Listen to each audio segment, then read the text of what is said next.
Hi guys, welcome to my YouTube channel নিতা blog. মই আজি আপোনালোকক অন্য এটা গানৰ বাবে ভিডিঅ'টো আগবঢ়ালোঁ। আৰু গানটো যদি আপোনালোকে ভাল পায়, লাইক কৰিব, কমেণ্ট কৰিব আৰু মোৰ চেনেলটো ছাবস্ক্ৰাইব কৰিবলৈ নাপাহৰিব, কাৰণ মোৰ এইটো নতুন ইউটিউব চেনেল হয়। আপোনালোকে মোৰ চেনেলটো ছাবস্ক্ৰাইব কৰি ল'ব। গতিকে দেৰি নকৰি মই গানটো আৰম্ভ কৰি দিছোঁ। কানাই পার করা হে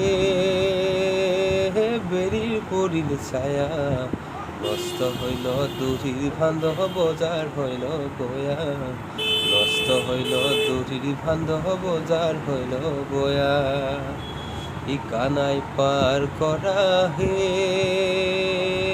বেরির পড়িল ছায়া, নষ্ট হইল দড়ির বান্ধব বজার হইল বয়া, নষ্ট হইল দড়ির বান্ধব বজার হইল বয়া।